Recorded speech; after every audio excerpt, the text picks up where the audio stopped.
benefits of fellowship. Ito din yung aming pinag-usapan kanina sa second service. Kaya nga sabi ko sa inyo, dapat we should have a different audience sa ating mga services. Okay? So although, syempre, mas mabigat yung sa inyo kasi medyo may mga edad na kayo. Pag sa second service, medyo light kasi mga ano pa sila, bata-bata. Okay? So, kayo hindi na pwedeng mamon yung ipakain sa inyo. Ang ipapakain na sa inyo, yung toasted, ano nga yun? Bread. Yun, toasted, matigas. Okay. So, benefits of fellowship. So, alam nyo, palaging mabuti. No? Sa Bible, lagi sabi, how good and how pleasant it is for brethren to dwell together in unity. No? Laging pleasant sa Panginoon kapag yung mga anak niya ay nagsama-sama. Ito ay palaging mabuting bagay. No? Kanina, tinanong nila, anong Tagalog ng fellowship? Anong sabi mo, Nika? Pagsasama-sama. So, yung ibang kahulugan yan is pag-uugnayan. No? Hindi lamang pagsasama-sama, but pag-uugnayan. You build a relationship when you have fellowship. No, hindi lang basta tayo nagkikita-kita, hi, hello, di ba?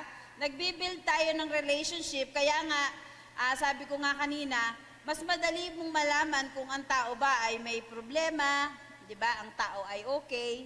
No, kasi nakikilala natin yung isa't isa. So, wala tayong choice dahil tayo yung magkakasama-sama, but to accept each other as we are. Kaya hindi, sabi ko nga, hindi mo kailangan itago yung sarili mo. Hindi mo kailangan mag-pretend na mabait ka. Di ba? Kung sino ka, we should learn to love each other as we are. But of course, we should also be willing to change for the better. Kasi di ba, kung pinanganak ka na salbahe, alam mo, Kristiyano ka na, salbahe ka pa din. Di ba? You should make differences, no? Kung ikaw ay ipinanganak na masungit, suplada, you try to be friendly. Ako, aminado naman ako, sabi ko nga, ako ay masungit, ako ay suplada, but I try to adjust, no? Nag-a-adjust naman ako, pero pag nakapalagayan na kita ng loob, makikita mo na totoo yun. Makikita mo na totoo yun. Pero nasa lugar naman akong magsungit. Okay?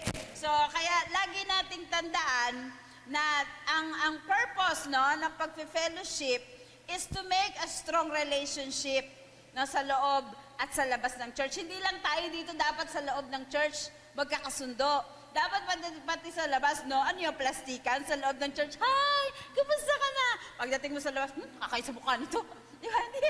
So, kaya, sa loob at sa labas ng church. So ito ay paalaala na laging sinasabi sa atin ng Panginoon that every time we gather together, God is so excited.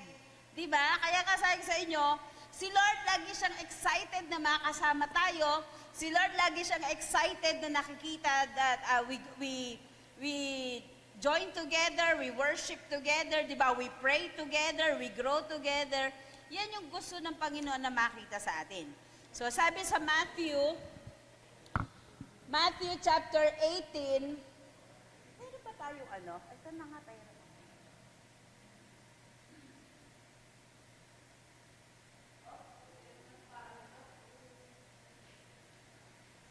So, yan. If you have your Bibles with you, please open with me the book of Matthew.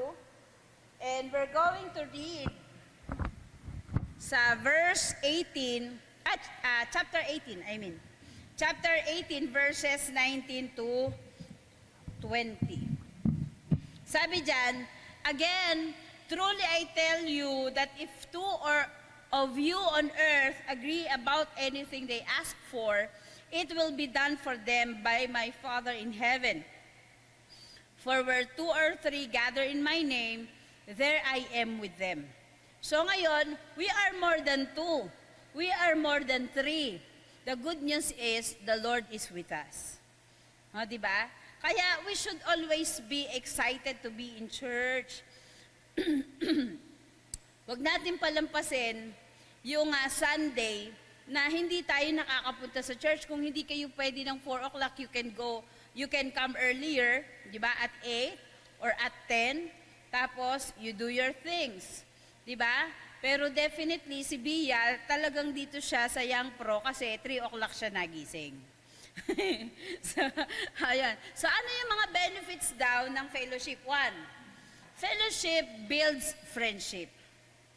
So, yun yung reason bakit tayo dito sa church, kahit na meron tayong mga close friends, di ba?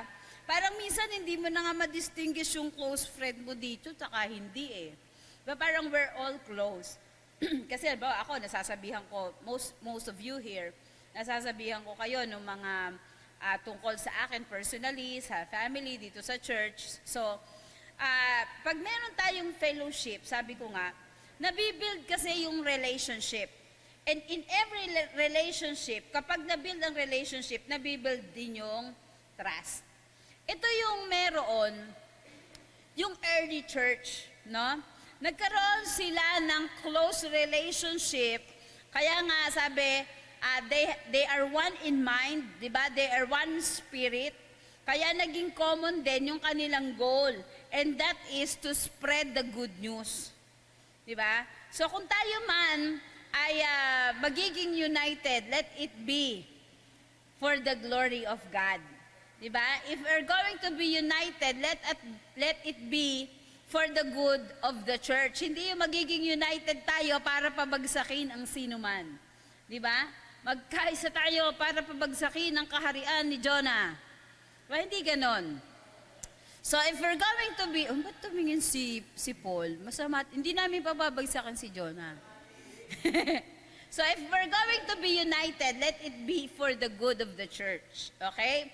So kaya alam nyo, anyone na nagkikreate ng division sa church, sabi, ang tawag daw doon ay padas. No? Ano yung padas? Padala ni Satanas. So I believe sa atin ngayon dito, walang mga padas dito. Do not bring division sa church. No? Yung mga nagdadala ng division sa church, mga mangkukulam yun. Diba? Kasi yung division, it is almost the same as rebellion. Sa Bible, ang description ng rebellion ay witchcraft. Sinong gumagawa ng mga witchcraft? Diba? Mga mangkukulam. O, tignan niyo yung katabi nyo. Mukha ba silang mangkukulam? Uy, tignan nyo yung katabi nyo. Ba't tayo nyo tignan yung katabi? Si Bia natutulog pa din. Okay. So anyways, ito yung reason bakit yung early church, marami silang naging accomplishments. No? Kasi naging close yung kanilang relationship. Diba? Pero lagi natin tandaan, our relationship, our bond is more than friendship. Diba? Because we are not just friends, but we are family. So, ang Panginoong Jesus, nagbanggit siya ng tungkol sa friendship sa Bible. Alam niyo ba yon? So, sabi sa John 15:15, I no longer call you servants because a servant does not know his master's business. Instead, I have called you friends. For everything that I learned from my Father, I have made known to you. Diba? Mga legit tayo. No? Legit tayo na mga ginawa tayong kaibigan, hindi alipin. Para, sabi malaman natin kung ano yung mga gustong ipagawa ng Diyos. Kasi yung mga concerns ng bahay o ng isang kaharian, hindi alam yan ng mga alipin. No? Pero alam ng mga kaibigan. Di ba pag yung kaibigan natin, alam nila yung ating mga secrets. O sabi mo sa katabi mo, hindi ka alipin. Okay? So, kaya if we want to build a good friendship dito sa loob ng church, alam niyo ang sikreto, you have to get involved with things in the church. You have to get involved with the church activities. Hindi pwedeng wala tayong pakialam. We just go here every Sunday, we sit, we sing, we listen. Wala tayong alam sa mga nangyayari sa loob ng church. Di ba? So, kinakailangan tayo ay nakikiisa. No, pag may mga programa, katulad niyan, may pinag-uusapan na pwede. Ano kayo pinag-uusapan nila na 40 days? Di ba? Bakit merong mga check-in na, check-in? Baka akala nyo yung check-in sa hotel yon. Check-in, may group chat pa. Group chat po yun. Okay. So, hindi daw tayo pwedeng mag-expect ng good relationship na mabuild kung hindi tayo magfe-fellowship. So, kailangan natin na magkaroon ng fellowship sa ating mga kapwa Kristiyano. Dahil yung fellowship, nagbi-build ito ng friendship. But of course, sabi nga, it takes time. Nabusog kasi ako, gawa si John eh. It takes time, energy, and effort. If you want to be friends with people, you should make an effort. Hindi kasi lahat ng tao madaling kaibiganin. Di ba? Kung ang tao ay kasing sungit, ninika, hindi mo siya agad magiging kaibigan. No? Pero alam niyo ba, meron akong sikretong natutunan sa buhay ko. Kasi aminado naman ako, malaki ang agwat ng edad ko to most of you. Ang isang sikreto para makuha mo yung loob ng tao, tandaan niyo yung kasabihan. Ano yun? The way to a man's heart is his stomach. Hindi lang yan applicable sa mga lalaki. Sa panahon natin ngayon, at dito sa Pilipinas, applicable din yan sa mga babae. Alam nyo ba, dito sa church marami ako naging grupo ng friends dito. At mostly doon, hindi prayer group. Maniwala kayo. Mostly doon, eating buddies. Iba-iba lang yung pangalan. Di ba? We go out, may pang Thursday kami, may pang Wednesday kami, di ba? May Sunday group kami, puro pagkain. So it's the same thing with people. Madali makuha yung loob ng tao if you give them yung what will satisfy. Diba? So we make an effort para maging kaibigan. Wag niyong kaibiganin mga lalaki, yung mga babae para ligawan lang. Diba? You make friends to build a relationship, a lasting spiritual relationship. Okay, pangalawa, fellowship helps us grow and makes us strong. Diba? Hindi lamang nakakapagpalago, no? Yung nakakapagpamature yung fellowship, but sabi, nakakapagpatibay ito sa atin. Alam nyo ba, I don't know if you feel the same. Pag ikaw ay napunta sa ibang lugar, no? Na wala ka masyadong kilala, tapos may nakita ka na mga Christians din, di ba gumagaan yung pakiramdam mo? Parang feeling mo, wow, I feel at home. No? Kasi, alam niyo kung bakit? You have the same spirit. You met people na merong parehong paniniwala na katulad mo. Merong kang nakasama ng mga tao that do the same thing as you do. Di ba? The same interest. So, iba pa rin. Pag Kristiyano yung ating nakasama. And sabi, kapag tayo ay nagfe-fellowship, it builds our faith. Di ba?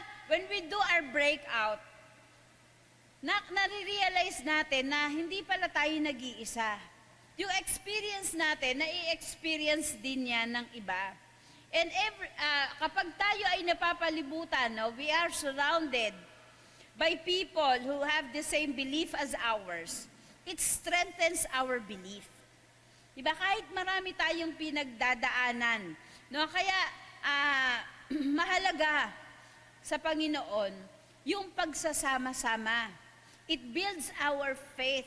It makes us strong kahit na minsan nanlalamig tayo, di ba? Pag naaalala natin na, sila magkakasama, masaya, samantalang ako wala sa church.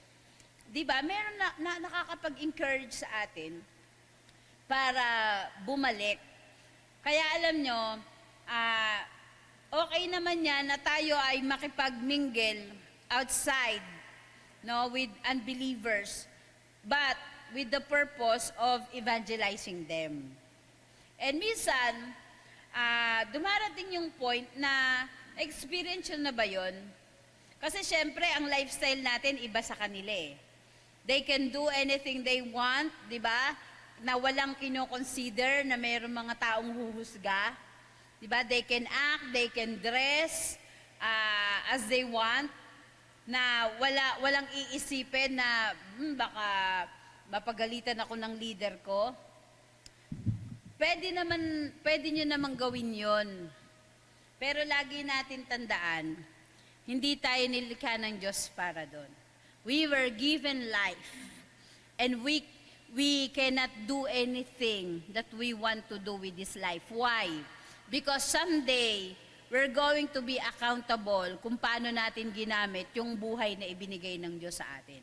Pwede mo naman sirain yung buhay mo. Kaya lang, hindi ka magtatamasa ng buhay na walang hanggan. Hindi ka magtatamasa ng biyaya ng nasa langit. Di ba?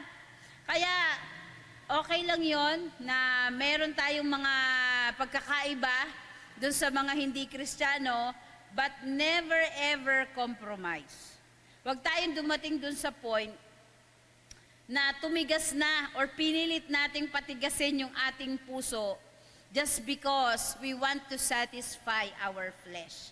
But if you are in a regular fellowship sa church, there are people who always remind you, di ba, na, naliligaw ka na, sumusobra ka na.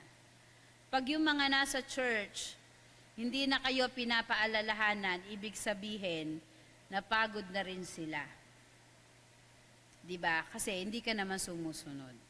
So, we were talking of someone na kapag ikino-correct ng leader, sinisin lang yung message.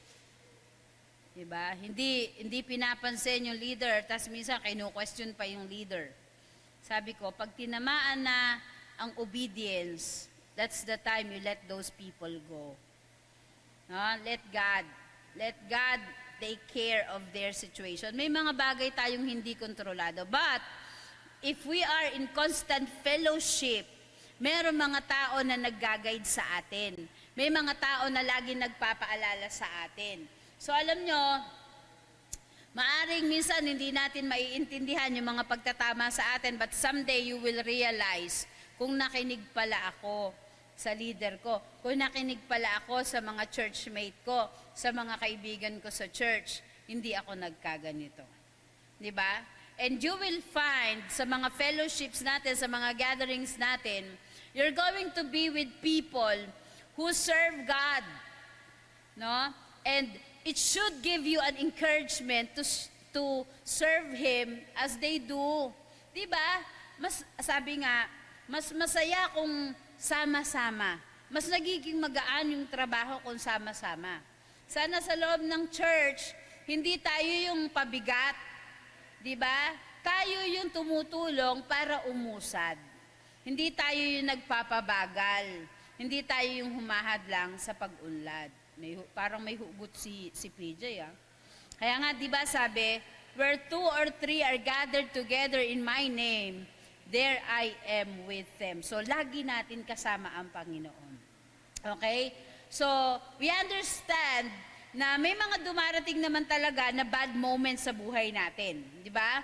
May dumarating na mga lonely times sa buhay natin.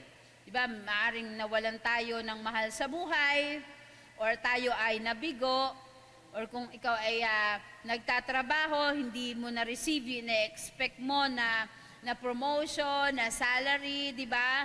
Or marami kang problema when it comes to finances, and marami ka ding crisis sa ibang part ng or aspects ng buhay mo, and then dumarating din, nagkakaroon ka ng crisis pagdating sa iyong pananampalataya. So kaya nga, sabi, pag dumating sa iyo yung mga times na ito, lalo ka dapat nasa church.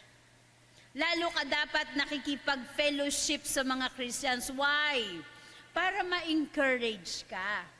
So that you will consult with people, di ba, na mauunawaan yung situation mo. Kasi lahat naman tayo nakaka-experience ng burnout. Di ba? Lahat tayo nakaka-experience na tayo ay napapagod. But if you have people who understand your situation, sabi, tutulungan kanila to keep your eyes on God. Kapag kayo nanlalamig spiritually, or meron kayong nagagawa na alam nyo na mali, huwag kayong hihingi ng payo sa hindi mananampalataya. Kasi ituturo ka niyan palayo sa Diyos. But kung ikaw ay lalapit sa mga mananampalataya, ituturo ka niyan, di ba? For you to focus your eyes on God. Pag ang isang umaattend sa church ay nakausap mo at nagpalayo sa iyo sa church, ibig sabihin, may spiritual crisis din yung tao na yun. They just say that they are Christians, but the truth is they are not. Kasi kung talagang tayo ay Kristiyano, dapat ang focus natin ay mag-build, hindi mag-destroy. Sabi mo sa katabi mo, mag-build ka, huwag ka mag-destroy. So, when we speak to our co-Christians, di ba? Sabi, ang Diyos ay kumikilos through them. Hindi kikilos ang Diyos, yung presensya ng Diyos, hindi kikilos yan doon sa mga taong hindi nakakakilala sa Diyos. Siyempre, kikilos ang Panginoon doon sa nakakakilala, doon sa nakakarinig ng tinig ng Panginoon. Hindi naman pag sinabi nakakarinig ng tinig ng Lord, pag nag-uusap kami ni Jonah, tungkol sa problema niya, may bubulong, sabihin mo kay Jonah ganito. Hindi ganon. Di ba? But God speaks doon sa ating mga puso. Kaya nga sabi, coming together with others can aid in our healing process. Kung ikaw ay broken-hearted, di ba? Huwag kang pumunta sa mall. Huwag kang pumunta sa mga kabaret. Di ba? Sabi, you go to church, you talk to the right people, and sabi, they will help you to be encouraged and to move forward. Di ba? So sabi sa Hebrews 10:24 to 25, let us think of ways to motivate one another to acts of love and good works, and let us not neglect our meeting together as some people do, but encourage one another, especially now that the day of His returning is drawing near.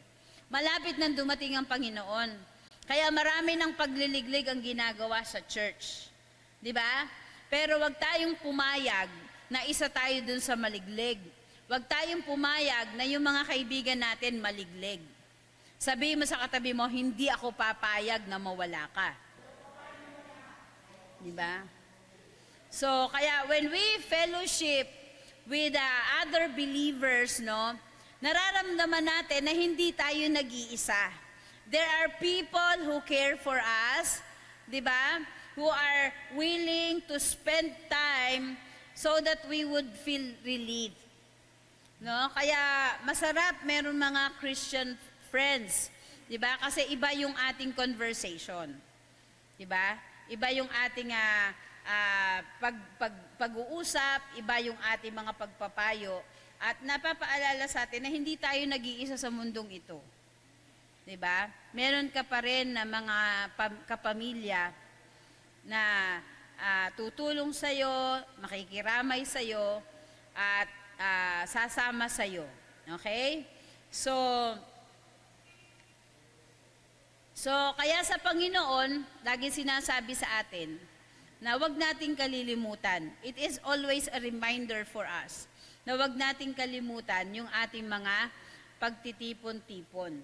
No? Kasi God doesn't want us to feel alone. God doesn't want us to be lonely.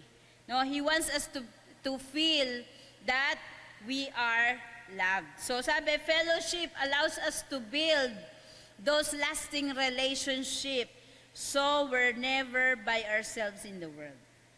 No?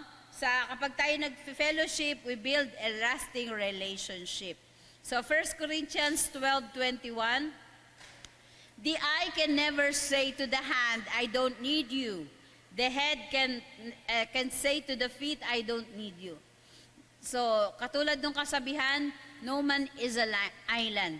We need each and every one of us. Tayo ay, bawat isa sa atin ay bahagi ng katawan ng Panginoong Jesus. Di ba? If one is not functioning well, di ba, any part of the body is not functioning well, ibig sabihin, PWD ka na. Yeah? Sabihin mo sa katabi mo, hindi tayo PWD. Diba? Kompleto tayo. We should all function together for the glory of God. So kaya nga, when we go together, napapatibay yung ating pananampalataya. Na-i-encourage tayo. In that way, tayo ay lumalago, no?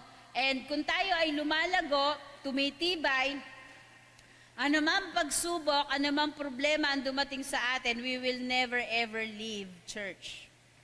Diba? Hindi tayo aalis sa church, hindi yun nakurot ko lang, ayoko na magsimba sa Sunday, kinurot ako ni Jonah. Diba? Napagsabihan ka lang, nakarinig ka lang ng masakit, ayaw mo na mag-church. So, lalo na kayo, young adults, hindi na kayo sanggol. Napakapangit. Nung may matanda na kayo, gusto nyo pa dumedede. Imagine niyo si Jeramil, meron pa siyang feeding bottle. Diba? Hindi na, bonding. So, hindi na bagay sa inyo. Dapat matibay na kayo.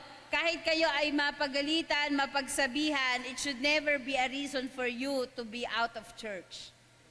Ibig sabihin lang, hindi pa kayo mature. Hindi pa kayo lumalalim. Alam niyo, dun sa grupo ng mga inakay, inakay ng papangit itong mga to. Hindi, joke lang. Sa grupo ng inakay, meron diyang isang maramdamin eh. Pag yun, biniro mo, biglang nawawala yun, nilalayasan kami. No? Pero as days go by, nag-mature na siya. Ngayon, kahit harap-harapan na nilang gaspangin, hindi mo yun mapapaalis. Si Mark Lee, si Mark Lee. Huwag na kayo mag-isip. Oo, grabe. Nung una talaga nagwo-walk out yun eh. Pero nung nag-mature siya at naka-fellowship niya itong mga to, nasanay na siya. Ngayon, kahit anong itawag mo kay Mark Lee, tawagin mo si Mark Lee panot, tanda, hindi na siya nagagalit. Now, why? We build a lasting relationship. Alam nyo, ang totoo daw magkakaibigan, nagagaspangan. Pag masyadong mga seryosong tao, pag ang tao daw masyadong seryoso, madaling kinukuha ni Lord. Sabi mo sa katabi. Ay, hindi ko sinabi, ikaw yan! Sabihin mo sa katabi mo, huwag kang masyadong seryoso.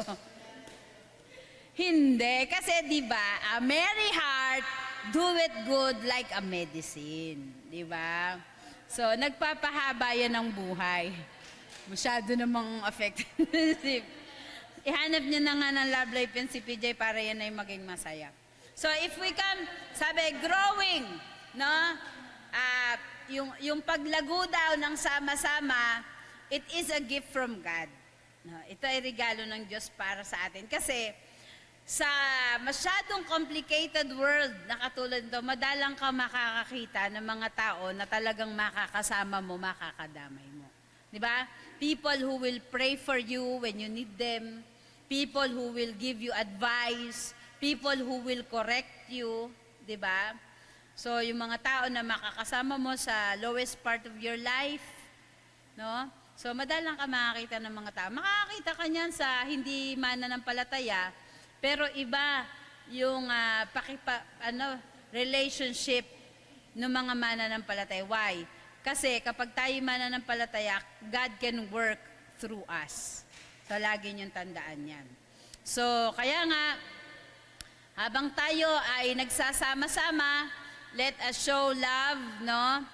Care, no, sa bawat isa sa atin. Pangatlo, fellowship builds unity. Sa Panginoon, napakahalaga niyan di ba? Na huwag nating kalimutan yung pagkakatipon dahil ito ay nagki-create ng pagkakaisa. Yung mga tao na merong pagkakaisa o kahit anong samahan, kahit para sa masama, di ba, hindi lang sa mabuti, kahit para sa masama, pag may pagkakaisa, may na-accomplish. No? So dapat, we conquer evil with good. Dapat tayo naniniwala that God is on our side. Naniniwala tayo na nasa tama tayo. And one proof is we should be united. Diba? And that unity is built when we always come together. Okay? So ito yung meron na isang sikreto, yung early church. They are united. They have the same mind. They have the same goal. They have the same spirit. So sabi sa Ephesians 4, verse 3, make every effort to keep the unity of the Spirit through the bond of peace. Make every effort. Sabi diyan, panatiliin. Di ba? Keep or maintain unity sa loob ng church. Pag sinabing make every effort, ibig sabihin niyan, be zealous. No? Ano man daw ang magiging hadlang para hindi nating ma-achieve or ma-secure yung unity in the church, dapat hindi natin yan pinapapasok sa loob ng church. Why? If we are united, we can do more for the glory of God. Kaya we should always keep on guard. Pag meron kayong napapansin na tao or anumang bagay na makakapag-sira sa ating pagkakaisa, you pray, no? And make a move to stop. Halimbawa, chismis. Naalala ko yung laging sinasabi ni Kuya Roy, let gossip stop in me. Diba? Kung sa ikasisira ng gawain ng Panginoon, let gossip stop in me. Or if may gossip, you address the right person. Huwag kang magkukwento ng kwento sa Marites kasi sigurado malalaman ng buong bayan. Okay? So, kaya nga, sabi doon, ang unity, hindi yan nakikreate, hindi yan na-manufacture, hindi din yan nabibili. Diba? So, hindi din na-fake yan. So, pag we may pretend that we are united, pero darating yung testing ng unity, diba? Pag dumating yung mahirap na time sa church, kanya-kanyang takasan. So, ibig sabihin nun, we are not united. No? So, we protect each other, diba? We help each other, and sabi,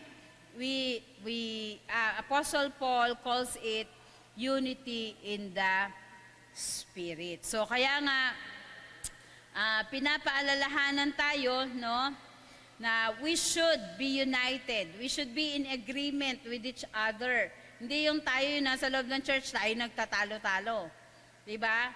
We should stand in common ground para yung ating efforts hindi masayang.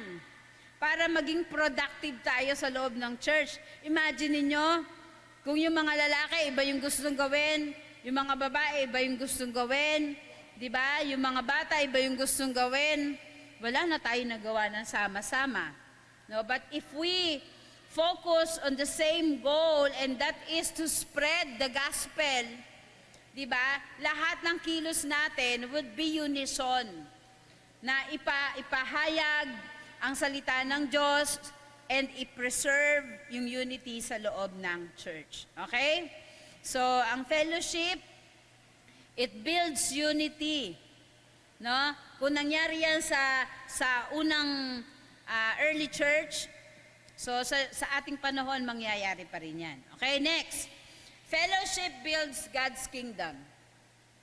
So, kung ating mapapansin, doon sa Acts, yung part ng Acts chapter 2 verse 47, sabi doon, "And the Lord added to the church daily those who were being saved."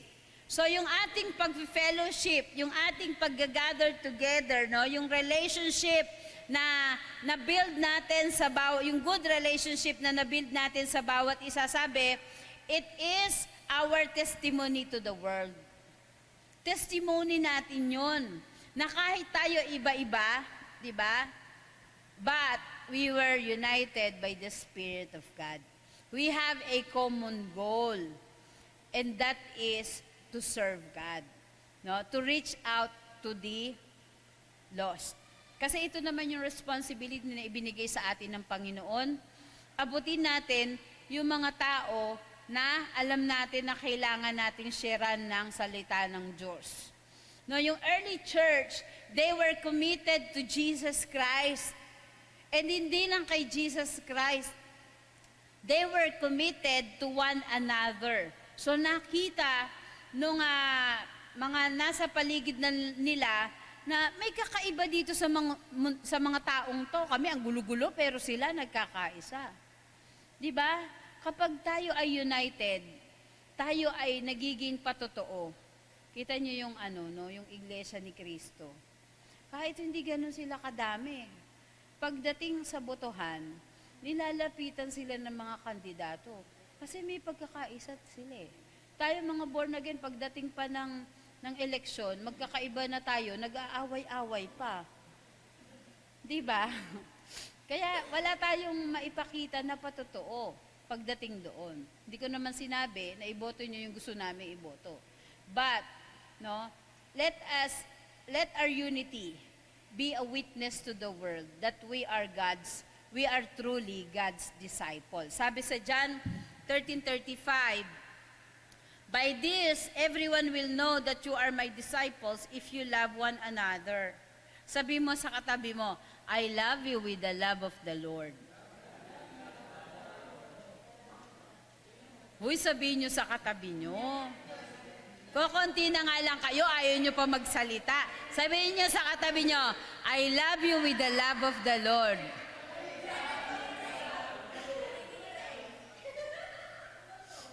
So we are to love God, no? And not only God, but we are to love people. Magkaroon tayo ng malalim, no, na pagmamahal sa mga tao, lalo na yung mga naliligaw, yung nangangailangan ng pag-asa, nangangailangan ng salita ng Diyos, ng kaligtasan ng Diyos sa kanilang buhay. Sabi nga, heaven would be a better place if we will go there with our loved ones. Diba? Hindi masaya na tayo nasa langit, nakita natin yung loved ones natin, wala doon. So, heaven would be a happier place if our loved ones is with us. No, sabi dun sa Acts 2:42, they were devoted to fellowship. Devoted. Ano yung pag sinabing devoted, ano yun? Di ba pag mahal na araw nakikita natin may mga deboto? Kahit umuulan, katirikan ng araw, naglalakad sila. Yan, papunta kay Lolo Uweng. Ibig sabihin, pag tayo ay devoted, kahit anong mangyari, we would attend church. No? We would gather with Christians. We would gather, why? Because where two or three gathered together in my name, I am with them. Kasama natin palagi ang Panginoon. Are you not excited? Diba? To be with God. Hindi pag sinabing to be with God, pupunta na sa langit. But to be in church, to worship together. Diba? To be strengthened together. So, anong nangyari? No, maging devoted ang mga early church, no, early believers, ano nangyari? Nagkaroon ng significant growth sa pagpapalaganap ng salita ng Diyos. 'Di ba? So we do not just gather just to be happy. Kaya tayo nagsasama-sama para magamit tayo ng Panginoon, ma-equip tayo para abutin yung mga tao na hindi pa nakakakilala sa Lord. Kaya nga sabi ko, we should never be content na tayo every Sunday, tayo lang nagkikita-kita, tayo lang nagsasalo-salo ng kape, may gatas at asukal, tayo lang nagsasalo-salo na may tinapay, na may keso at peanut butter. 'Di ba? Every Sunday, someone should be added to us. Dapat magkaroon tayo ng bunga, no? So if we all devote ourselves to fellowship, sabi, we have a firmer foundation. And mas mauunawaan natin kung ano yung gusto ng Panginoon na gawin natin. Okay? So, in summary, sabi dyan, ano yung in summary dyan? Summary. Ayan. Fellowship is a relationship of inner unity among believers that expresses itself in outer co-participation with Christ and one another in accomplishing God's will. So tayo ay nagsasama-sama, hindi lang para maging masaya, but for us to build a relationship and be united. Diba? Magkaisa tayo at ipakita natin na tayo ay nagpa-participate upang gawin ang kalooban ng Diyos bilang ang bawat isa sa atin ay bahagi ng katawan ni Kristo. Sabi sa 1 Corinthians chapter 14 verse 26, well, my brothers and sisters, let's summarize. Ayan na. When you meet together, one will sing, another will teach, another tell some special revelation God has given, one will speak in tongues, and another will interpret what is said, but everything that is done must strengthen all of you. Diba? May kanya-kanya tayong bahagi. Each one of us should have our ministry in the church. Hindi ka inilagay ng Panginoon dito para umupo ka lang at manahimik. God has a purpose kung bakit ka inilagay dito. Dapat hanapin mo yung purpose ng Diyos sa'yo. And you will find it when you continually, di ba, have fellowship with other Christians at hindi ka lang nagkakaroon ng fellowship, nagkakaroon ng effect sa'yo yung ginagawang fellowship, yung ating pagsasama sa